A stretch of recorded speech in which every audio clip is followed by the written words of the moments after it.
painting friends, it's Stoof. I'm in Zion National Park again doing some plein air painting. Today I found a spot off of the Watchman Trail down by the Virgin River, and that is what we're going to paint today.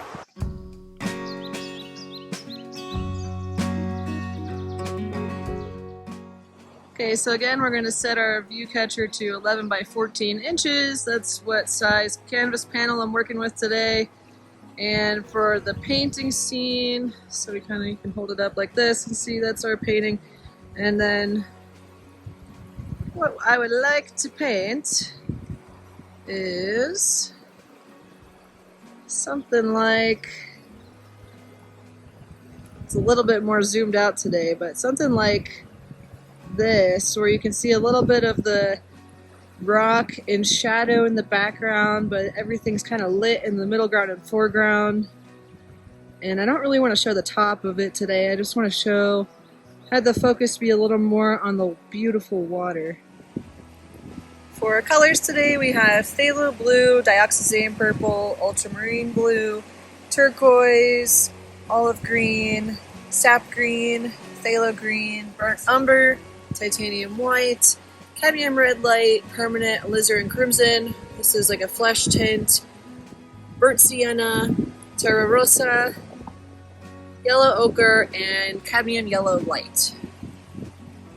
I have a few brushes that are more on the medium side, some angled brushes, flat brushes, and round tip brushes.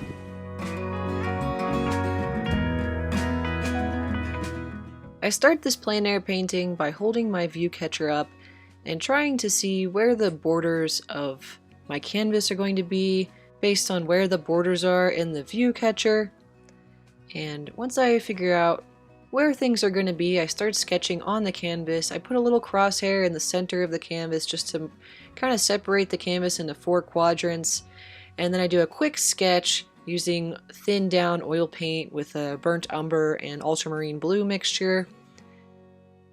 After getting everything sketched out with the brush, I start to fill in some of the details in the background, working on that larger rock in the background there and starting to add some of the shadows and the larger hillside in the background much farther beyond that rock. Everything's a little fuzzy in the background, we don't have a lot of contrast, and we don't have quite as much color saturation back there either. I continue to make my way towards the foreground, starting to add those bright yellow, golden grasses that haven't quite come back to life fully yet in the spring. They're just starting to get a little more on the green side, but for now they look really dried out. So I'm just getting that color in there. That's actually a really bright highlighted section of this painting. And then I'm mixing some of my flesh tint with a little bit of sienna, a little bit of my reds and yellows to get that sandy beach area there.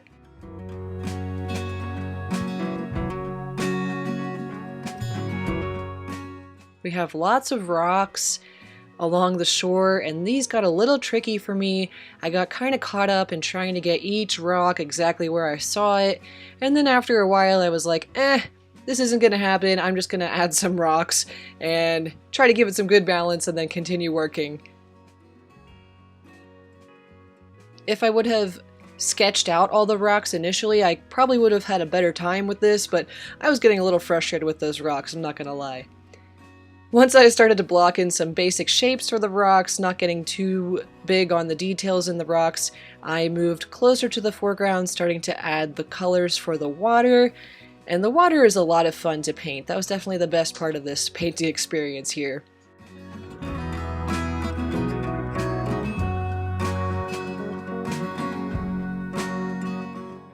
We have some reflections from the sky on the water, so we have like that ultramarine, phthalo, turquoise blue. We also have some rocks kind of hiding underwater, but you can still see them a little bit, so we have some ochres and some siennas in there with a little bit of blue to mute them down some. And there are some rocks sticking out of the water, some white water rushing around these rocks. I mostly tried to focus on the shading and colors more than the detail, just trying to get those colors accurate to what I was seeing in real life here. If I were to take a photo of this, or as you're seeing in this video here, things look a little bit different than they do in real life. So it's really nice to do some plein air painting where you can see things clearly without any distortion of color or contrast through a camera.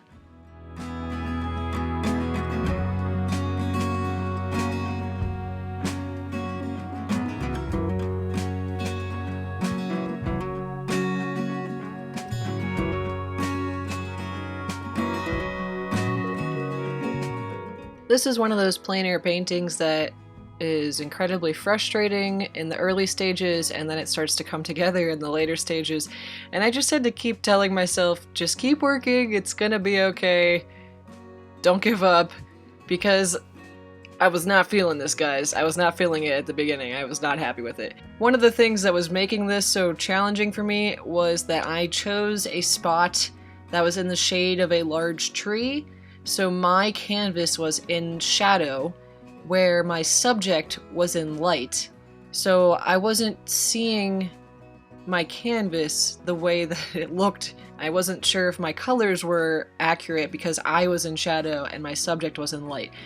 Later in the day here, the tree shadow moves and I get the canvas in light and my subject is in light, and that's when everything really starts to come together and I'm like, okay, I'm on the right track here, this isn't too bad.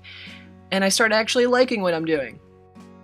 If you are new to plein air painting and you want some helpful information, pick a spot where you and your subject are either both in shadow or both in highlight, so that it's a little easier to match up your colors on the canvas to your subject when you're both in shadow or both in the sunlight.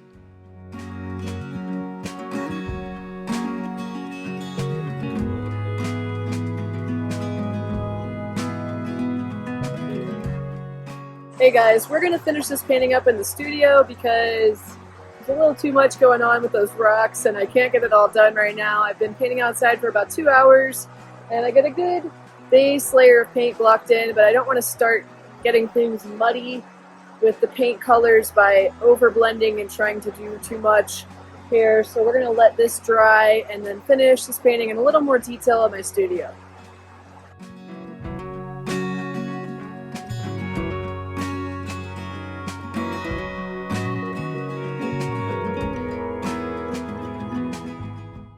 Back in the studio, I started to add more detail to the painting and I wanted to boost the contrast and further define the rocks in that middle ground area on the bank right behind the river.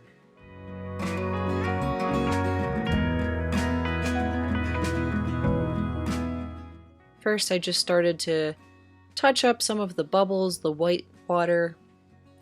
Added a couple more highlights in the water to show where we have some rocks, shallow under the water, boosting some shadows from the sunlight casting on the rocks that the rocks are putting on the water.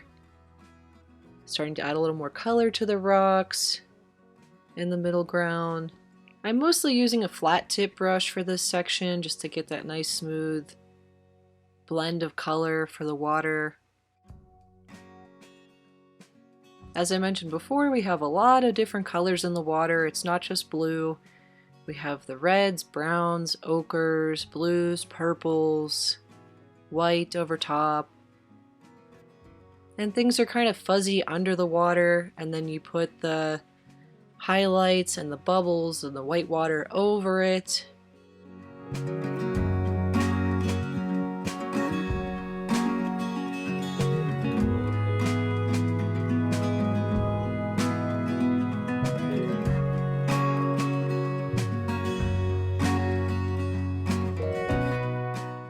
I spent a lot of time reworking the section with the rocks. That was definitely the most frustrating part of the plein air side of this painting, so I wanted to take my time and make this look much more realistic. I took a little more time to match the rocks up closer to what I was seeing in a reference photograph that I snapped after doing the plein air painting. So my rocks are closer to what I actually saw in nature now. I found a good stopping point when the rocks in the middle ground were just detailed enough so that they read as rocks.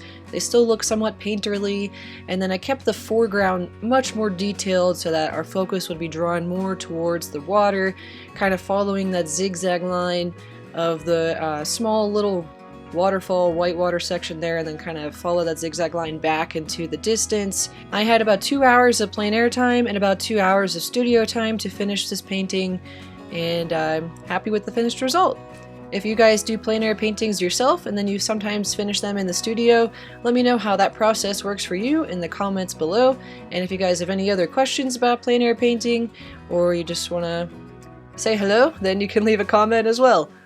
Hit the subscribe button so you don't miss my weekly painting videos every Thursday. Have a great day and happy painting! Bye bye!